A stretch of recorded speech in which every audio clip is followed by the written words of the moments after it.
Hey everybody, welcome back to Seahawks Forever. Cooper Kupp officially introduced today to the media and Seahawk fans. Got to hear from him and see him dressed up in his Pearl Jam t-shirt and his flannel shirt. Second big signing introduced in a flannel shirt. I sense a trend and maybe some Seahawks branded flannel shirts showing up in the pro shop at some point this year. We're going to talk about his impact on this roster and a number of other issues with Chris Cluff, former beat writer for the Seahawks, did that for a very long time locally. Also wrote a couple of books about the history of the Seahawks. Those will be linked for you down in the description. And Chris is great. I've had him on the show many times over the last few years. We've become friends. He was, as I'll reference in the interview, my first real official guest on a podcast that I ever had a couple of podcasts ago back in the day, and has become a regular part of the rotation. And I always appreciate his outlook because he takes that reporter mind of his is still very sharp, and that's kind of how he is wired. And so he's always kind of asking, well, what else is there, right? Kind of looking between the lines, reading between the lines, connecting dots. He's very, very good at that. And so I'm going to take advantage of that and talk about not just the team on the field that he expects to see this year. Spoiler alert, he's very positive about the changes, but also some of the business aspects, how the Seahawks go about doing business, and even touching on John Schneider's job security and potentially Jody Allen and how much longer she might want to hang on to the team. I want to do something before we get into this, though, because we did just wrap up the Cooper Kupp introduction. I just wanted to play a little piece of sound from Kupp coming out in this press conference. This was him touching on the influence, even though it's well known he wasn't a diehard Seahawk fan necessarily growing up. He was kind of a fan of the rest of the league. But this is what he had to say about a particular Seahawk player and what an influence he had on his career and his game. Well, I mean, certainly there's players that you watch and you learn from. I think that's been my thing, is being able to see what guys do and say, hey, is that something that I can do? Is that something that I want to implement in my game? And we were just talking down the hall. Doug Baldwin, one of the best come to balance releases in history. And little pieces of game. It's like little pieces of game like that. It's like, man, that's something that I do. It's watching Doug Baldwin do that stuff to guys, turn people around all the time. So that's part of what it's in my bag. It's something that I carry with me, and so it is. There's guys that have come through this organization that have been impactful in ways they might not know about how I play the game. And you can certainly see it with that release, the way he gets off the line of scrimmage. And I find it to be an apt comp for him. I was just thinking about this the other day, how Baldwin was able to win without elite speed. And so, Kupp never had elite speed, but now with the ankle injuries and some of the injury issues he's had, maybe slowing him down a little bit. I still think that skill set and that game works.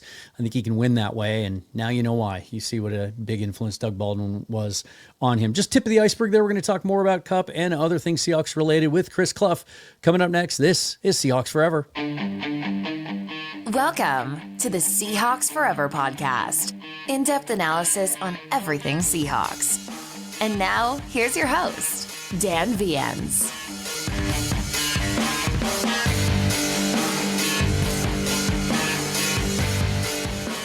Once again, another shout out to my outstanding sponsor, Doer, built for doing lifestyle apparel for every occasion. And right here in the middle of the screen at shopdoer.com, I urge you to check these out. These performance stretch denim jeans, 20% stretch woven into these. They're incredibly light and flexible. They move with you, but they're built tough also, built for doing. You can wear them for any occasion. And right now, you can get 20% off your first order over at shopdoer.com. That's spelled D-U-E-R. So head over to shopdoer.com/forever, and you'll get 20% off your first order. That's shopdoer, DUER.com/forever. All right, you guys, welcome back. Be sure to subscribe to the channel and hit that bell button for notification of future episodes. All the other ways that you can support the channel are listed down below, as well as the links to Chris's books available on Amazon in both Kindle and hardcover or paperback version, and then as well as his website. This is the time of year that he really shines, getting into some of the intricacies of building a roster. So you're going to want to check out that website. Here is my conversation with Chris Cluff. Well, Chris, welcome back. I don't think many of my current or newer viewers know this, but you were the first ever real podcast guest I ever had, a couple different podcasts ago and many years ago. So this has become a bit of a tradition to get together this time of year and break down the off season. Good to have you back.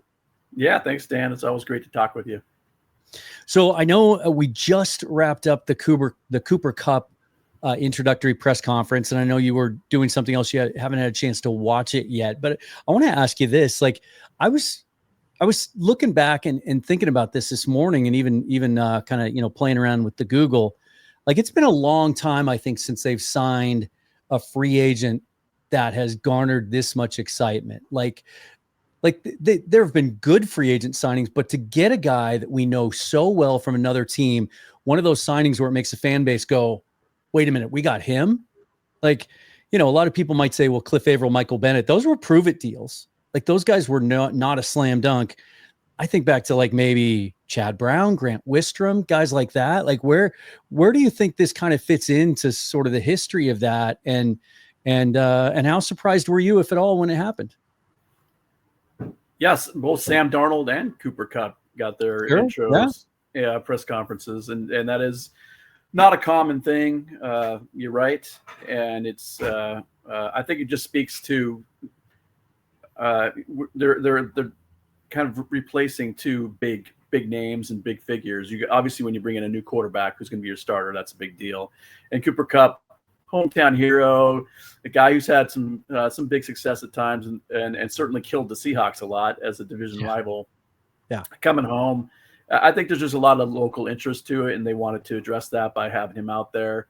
And so I think that all makes sense, and the fact that he's part of the solution for this year anyway for replacing DK Metcalf. So I think there were a lot of things that kind of added up to why it made sense to have him out there front and center. Do you think this is a better PR move or a better football move? Do you think he has something left? Oh, I don't think the Seahawks would have signed him if they didn't think he could still play. I think they do understand that he's going to require some management. He's had those ankle problems for the last 2-3 years. And I think that's something that they understand they're going to have to manage. But I think they'll have a plan. And it seems like Clint Kubiak is really being very intentional about how he's establishing the offense and the guys that are bringing in. They're bringing in guys who are very familiar with it. Obviously, he knows Sam Darnold. Cooper Kupp comes from the same Shanahan-based offense.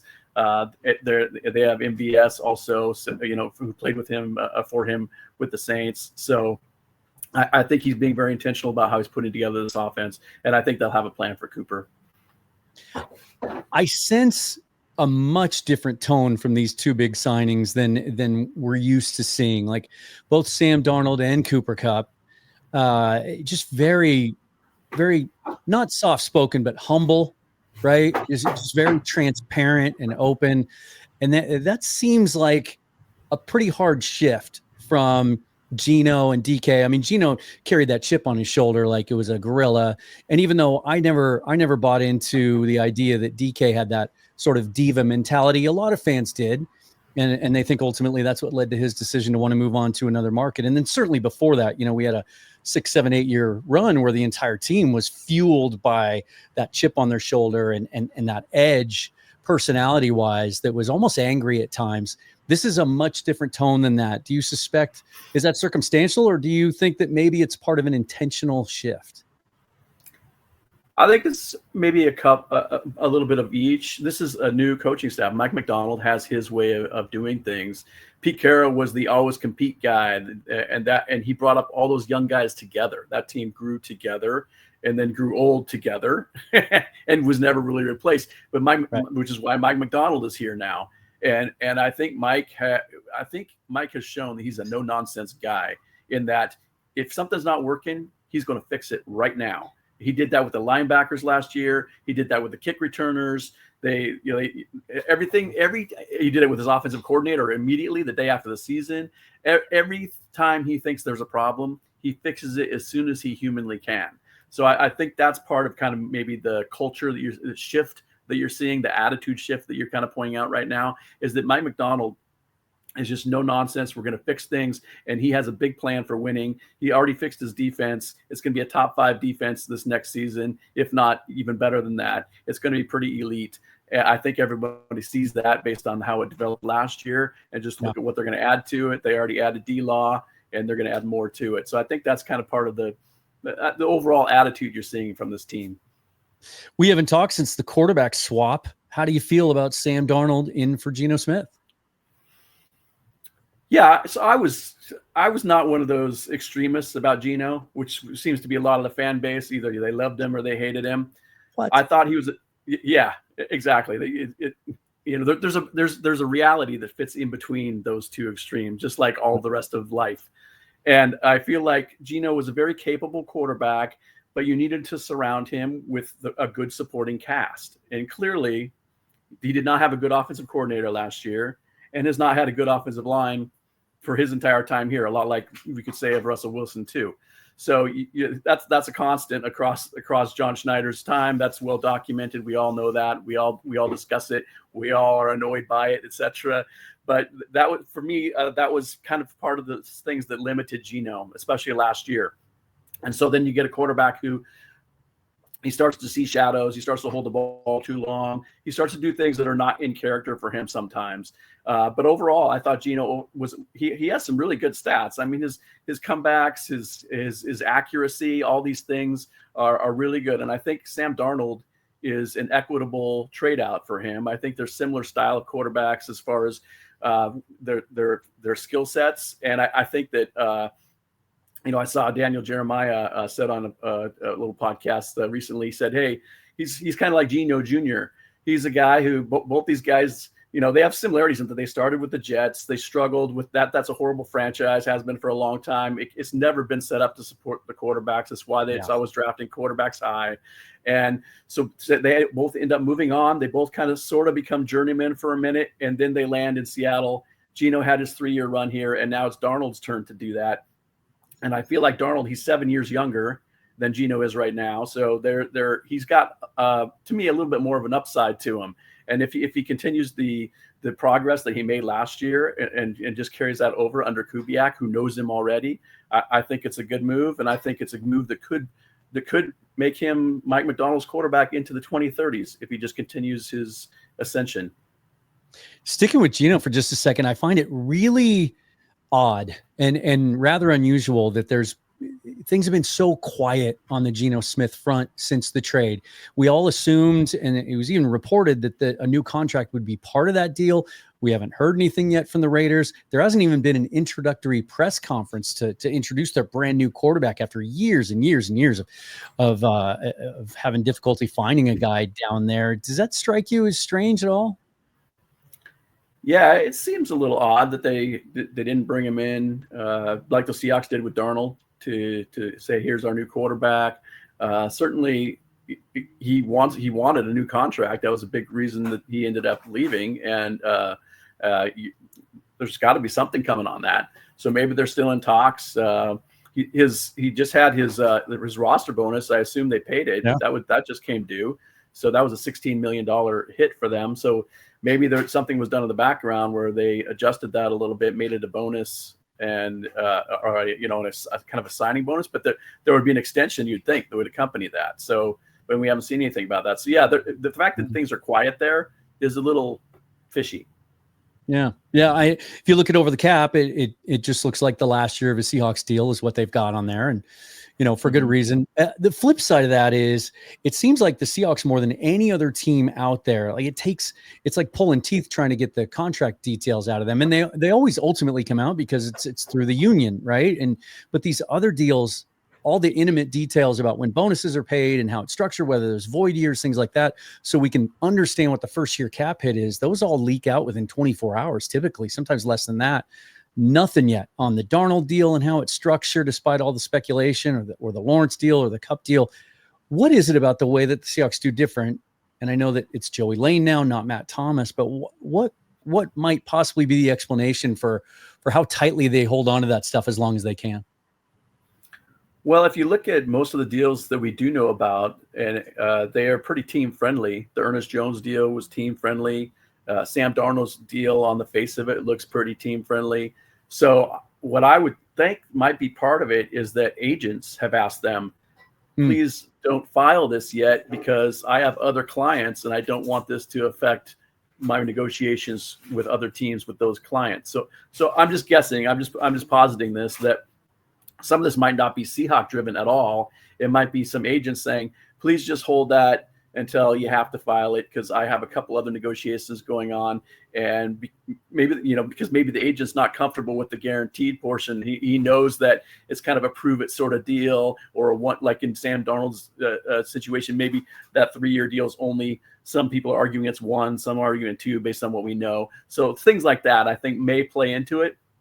And maybe agents are asking them, don't file it because they just want to wait and get some other deals done. And maybe there's some Seahawk motivations too on just holding this stuff. They do play it tight to the vest on a lot of things. But we did see some of the deals early on, like Jaron Reed's deal and Jones's deal, like right off the bat. So I think these maybe it's the agent part of it. They're just being nice to agents, and John Schneider's just saying, yeah, that's fine, we'll do that. Yeah, it would make sense.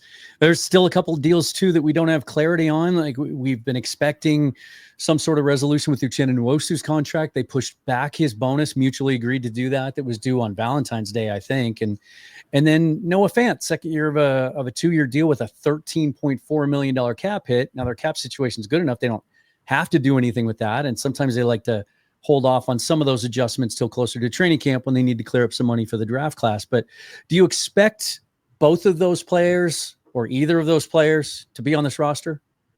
Yeah, those are great questions. I do expect Nwosu to be here because they've been in talks to just bring down his cap number. Basically, he had $6 million on the team right now. Yeah. So it's 21 million cap hit, which is now the highest. Now that all the skill guys are gone, Gino, DK, Tyler, those were the top 3. They're out. So yeah, you're right. 21 mil. 14 or so mil is the salary, and 6 of that guaranteed. That was the guarantee that was pushed back for them to be able to negotiate. And so what I feel like is going to happen there, this is just my opinion of what they would like to do. We'll see if it actually gets to that, is that they still give him that 6 mil in like a signing bonus or something. But then they kind of cut his salary down from 14 maybe to 10, and 4 of that is in incentives or per game bonus type things because of his missing, like he's missed 22 games over the last 2 years. So that's quite a bit, and that's why everyone's questioning whether he's still in their plans. I think he is in their plans. I think you will see that come out at some point. And as far as Noah Fant goes, you're right. He does have a high cap hit, but who else do they have? Clint Kubiak does like to use tight ends, so I feel like for now at the least. Maybe we get to the draft and they use a high pick on a tight end, and that's the replacement for Fant, and then they decide to move on from him after that. I could totally see that happening. I don't think that he is written in ink on their roster right now. He's in pencil, and I fully agree that there could be some changes coming with him if the draft falls the way that it makes sense for them to do something different at tight end. Or maybe the draft just supplements and augments, and he does stay for the last year because it's only 1 year. And like you said, it's not really a big dent on the cap right now the way they have it. So could go either way with that one. I think it's a one of many indicators of how healthy their cap situation is now after moving on from some of those other deals that they don't have to do anything really there if they don't want to.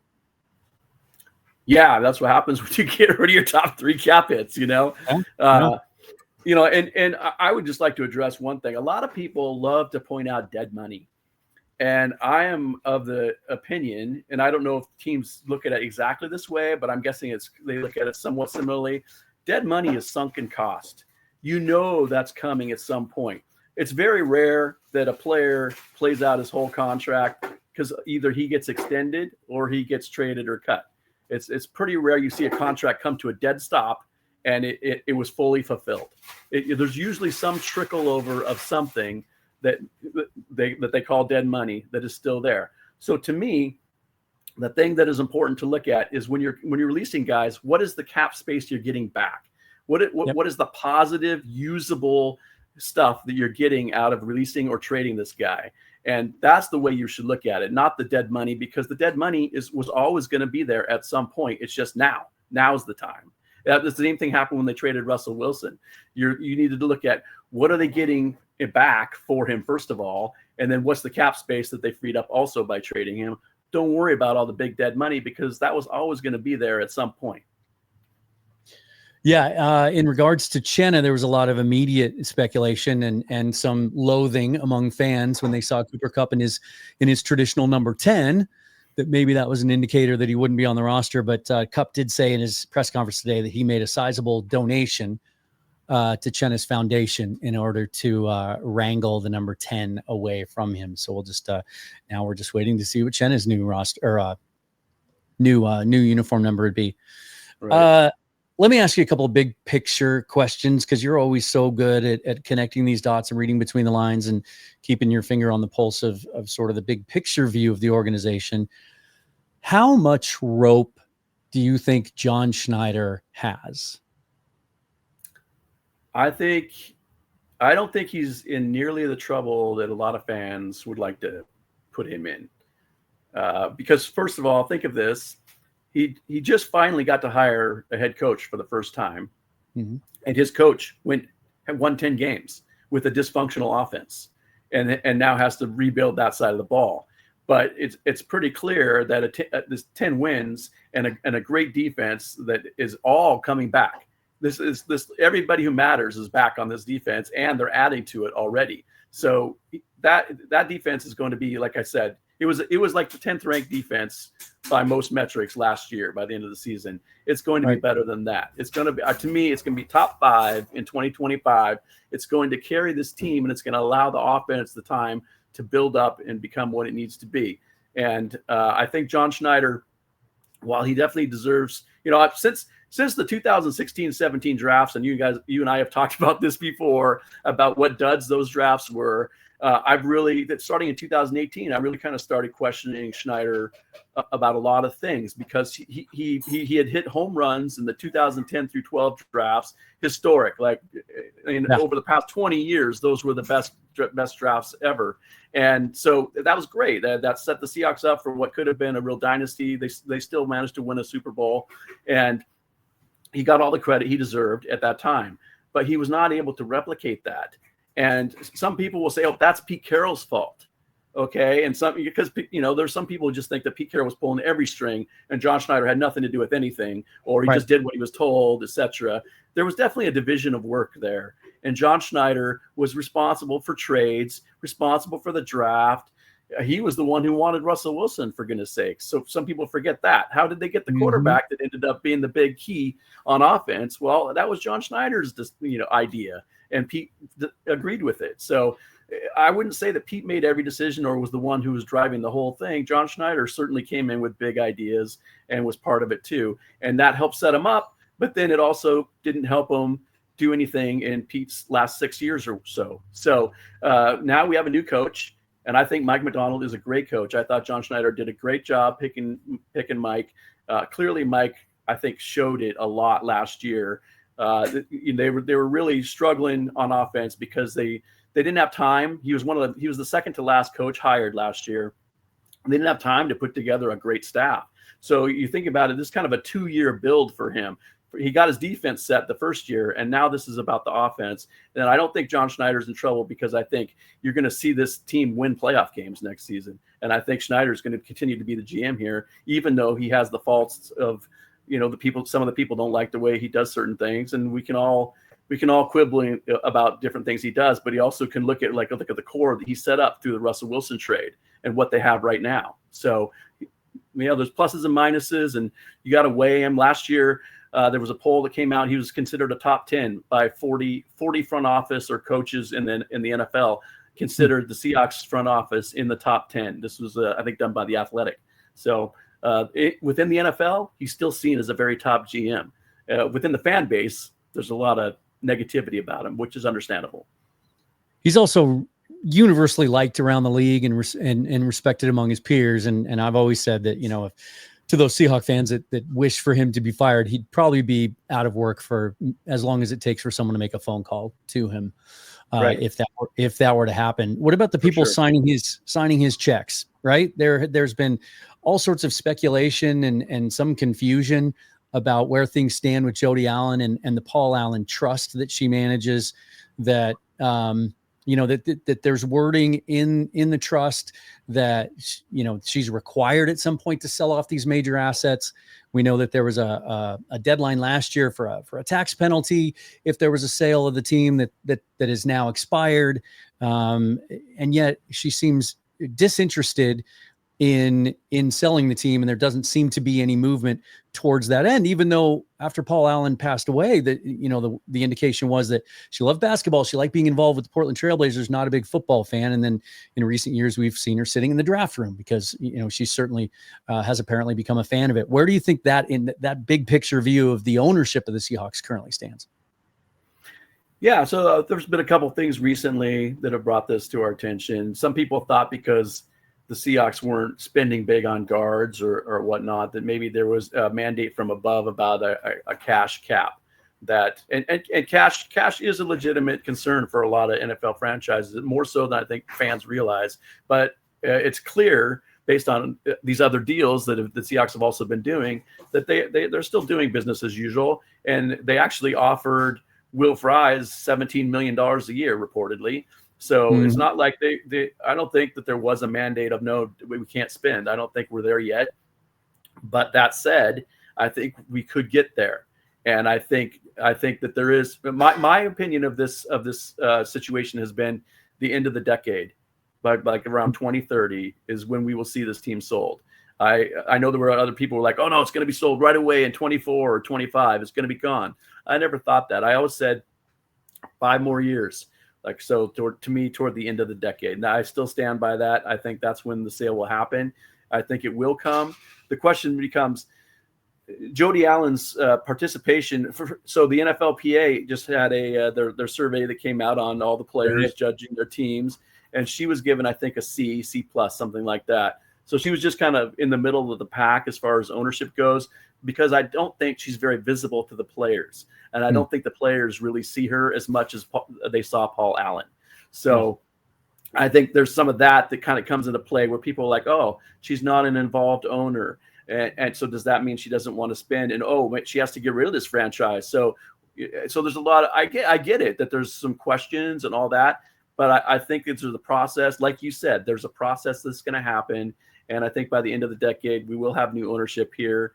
It's just going to take a period of time, and it's at her time right now. So for now, let's just appreciate that we do have strong ownership still, and it is business as usual, and that we do have a really good head coach who I feel is going to win a Super Bowl for the Seahawks maybe within the next 3 years. So I'm pretty optimistic about all that.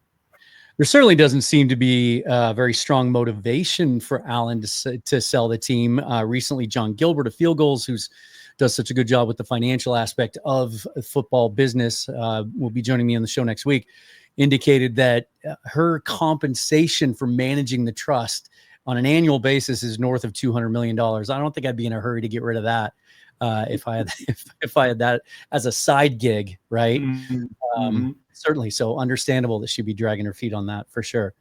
I know we're about 5 weeks away, and I always feel like I'm just tip of the iceberg, and there's more work to be done, and I can never get as deep as I want to. But we always talk draft around this time of year. Do you have any favorites yet, regardless of position? Just guys that you watch their interviews, their game tape, and just go, that guy feels like a Seahawk?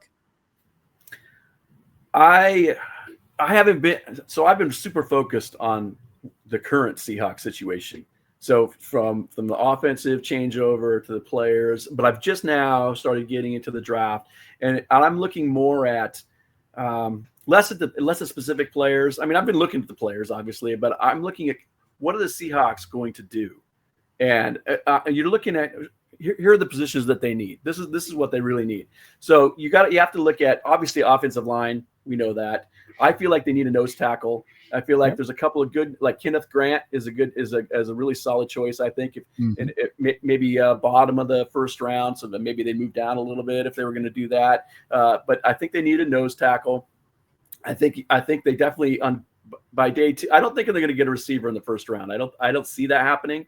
I would say day 2. There's plenty and there's all kinds of different receivers out there. It looks like there's big guys like Higgins. There's speedsters like Noel, and he's a return guy. So that to me, there's a whole variety. Like, what are they looking for? Do they want a big guy like DK, or they need a punt returner? So they want a guy he's a kind of a gadget guy.